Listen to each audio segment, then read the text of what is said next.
Hey guys, I'm Alan and welcome back to the channel. Today I'm going to talk about my experience with Verizon's new 5G and LTE home internet and let you guys know if it's any good. We'll talk about the speeds, how to set it up, and also the price. I'll have links down in the description if any of you guys want to check this internet out for yourself. And also this video is not sponsored and none of the links down there are referrals. So I've been using this internet for a little over a week. It's just going to be a little quick, no fluff video about my experience with this internet during that time frame. And I usually don't post videos like this, but I'm hoping this will help someone else out if you're looking for a good rural internet solution. Let me first start off by talking about my internet situation over the past 4 years. So I live about 30 minutes away from a decent sized town, but I'm kind of just far enough away to basically be in like an internet dead zone. So where I live, we don't have cable internet or fiber optic. We have that more in town, but where I'm at, it just doesn't come out this far. So basically I have three options. Can either have DSL internet, satellite, or I can use cellular data. So if you're someone like me that lives out in a rural area, you know how frustrating it can be to have to deal with slow internet all the time. You know, it's awesome not to have neighbors right on top of you, kind of have some space to move, a little bit of space to breathe. But obviously dealing with slow internet, especially right now during this pandemic, is really challenging, especially if you're someone that has to work from home. Sometimes it can even be impossible with slow internet. If you're new to this channel, I do post guitar and piano lessons here every week, and with slow internet, it's possible, but it's definitely a challenge for sure. Whenever I first moved here, we were using HughesNet. We used that for about 3 years, and I think the best speed that I ever got was 15 megabit per second, and maybe barely, and that was download speed, and maybe like 1 megabit per second upload on a good day. Usually it was even less than that. Most of the videos that I uploaded are anywhere from 1 to 4 gigs. So a lot of those videos would take 7 to 8 hours to upload, which, I mean, I'd have to do it overnight because I couldn't do it during the middle of the day. So I would just set them overnight. Then in the morning, I'd kind of finish them out. So obviously that's not really a good long-term plan. Whenever the pandemic hit back in March, I actually switched to a different company called Nomad. If you're not familiar with them, what they do is they provide unlimited hotspots. So I tried that out for quite a while, even up to just a few weeks ago. And with that, it's just an unlimited data hotspot. And with that, I was getting anywhere from 12 megabit per second up to 25 megabit per second download. And I would maybe get like around 2 megabit per second upload. So not too bad. Pretty decent for where I'm at, really, for it being cellular internet, basically. But they did just raise their prices to $150 a month. That's just too much for me, so I bailed. There's no way I'm paying $150 a month for those type of speeds, so I got out. So fast forward to now. Now I'm using Verizon's LTE Home Internet. Where I'm at, 5G isn't available because that's only available in like bigger cities, but the LTE Internet is. A recent speed test that I did just last week showed that I was getting 45.6 megabit per second download and 3.14 megabit per second upload, which that's awesome. That's like a huge game changer for me. Also, it's unlimited, so you can stream HD video. I can even stream 4K video with that. I was doing that just the other day. It's working just fine with no buffering, so that's awesome. Also, I can upload videos in less than an hour, so that's pretty awesome. Really cool. All while living out of town, so it's really the best of both worlds because you can live anywhere you want to as long as there's decent Verizon service. How is it 2021 and this is just now a thing? That kind of blows my mind, but thank you so much, Verizon. Let's go ahead and talk about the setup process. So here's the router that this comes with. It's a little Verizon router, has a little Verizon check mark on it.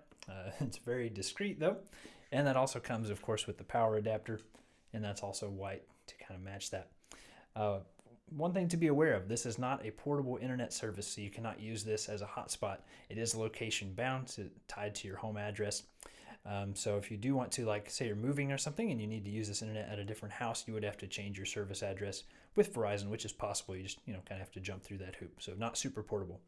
And as far as setup, you basically just scan a QR code on the box. It kind of walks you through all the setup steps. It says to put it close to a window to get the best service and just make sure that it's unobscured, basically. Pretty easy. Just kind of walks you through it on your phone. I did have some issues, though. I could not get the router to work after a couple of hours of messing with it. I was working on it kind of late at night. I got pretty frustrated with it, so I just went to sleep. I thought I'll try again tomorrow. And basically, I just woke up the next day and voila, it was working. I had internet. So I don't know if it took a little bit of time to calibrate or something, but yeah, the next day it worked just fine, and it's still been working nonstop for about 8 days now. So no problems there. But as far as the setup process, I'm going to give that a 3 out of 5 just because it wasn't the best experience in those first couple of hours of setting it up. Maybe it needs a little bit of fine tuning to get that working. It is a pretty new service, so I didn't expect it to go flawlessly. I think they just rolled this out back in November, so it's only been out for a few months now. Let's see, as far as the router, let's go over kind of what it has on it. So it has some LED lights on the front. If the LED is red, that means that you have bad service. If it's yellow, that means that you have basically fair service. And then if it's green, it means that the service is excellent. So far, the LED on mine has kind of remained yellow most of the time. Every once in a while, it'll go to green. So I think in my area, I have pretty decent service. Maybe not the best, but it is definitely good enough to work pretty well. Also, the router is very clean and minimal. It doesn't really have a whole lot on it. And then as far as like controls and stuff, you have a WPS button on the front for quick link connecting devices. You can just kind of hit that and connect your phone to it or whatever you're needing to set up. And then on the back, you have a spot for an antenna, SIM card slot, 3 Ethernet ports, power port, and a reset button. So it's really simple, but it does look really nice. Now let's talk about the price, because I know this sounds really expensive. And I'm pleased to tell you that it's actually very affordable right now. I'm just kind of hoping that the prices don't go up very soon. So it's not on a contract, it's just completely month to month, so that's awesome. And if you go with the 5G option, that is $70 a month right now if you don't have a Verizon phone plan. And then if you do have a Verizon phone plan, it's actually $50 a month. So you can save a little bit there by kind of bundling everything together if you need to. And then you must enroll in auto pay and paperless billing to get that price. Otherwise, it's $80 a month, I believe. Then if 5G isn't available, LTE is going to be the next option. That's what I have where I'm at. And this costs $60 a month with auto pay and paperless billing if you don't have the phone plan, and then $40 a month if you do. One thing I do want to say, if you're planning on doing auto pay and if you're planning on using a credit card, it says it does have to be the Verizon credit card. So don't get roped into that if you're not wanting to get another credit card. You can have it auto drafted off like out of a bank account or a debit card and still get that auto pay discount, but it cannot be on a credit card and get the auto pay discount unless it's the Verizon card. It's just something I read in the fine print and noticed and wanted to mention in case you're planning on doing that.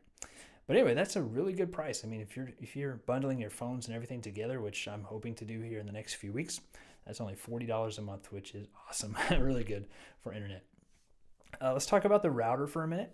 So the router costs $240 if you are just going to buy it outright.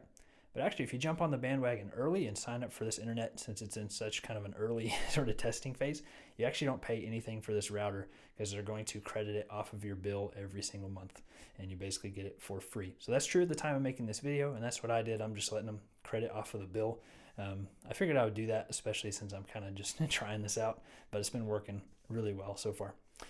Keep in mind, the service is only available in pretty limited areas, so you want to check your availability in your area to see if it's available, and you can just do that on Verizon's website. All right, that's it for the price. I think that wraps it up for this video, but I've been loving this internet, and it's really a game changer for my YouTube channel. I really think this year is going to allow me to upload more videos. I know you guys haven't seen the difference yet, but I've only been using it for about a week, so it's kind of just now really starting to affect the workflow. But really excited to have faster internet this year, and highly recommend at least looking into it, seeing if it's available in your area. I think they said, the guy that was talking to me about it at Verizon, he said it's basically kind of a very limited amount of people. It's sort of like in early phase right now, and then it will expand out over time. But be sure to check, because I think it's definitely worth it if you can get it. The next best option coming up might be Starlink, and especially if you live in the northern part of the US or even Canada, it's already available in some of those places. Where I'm at, it's not available yet, but that might be the next kind of best thing. But I think for right now, this Verizon, either 5G or LTE Home Internet, is really the way to go. It's really affordable.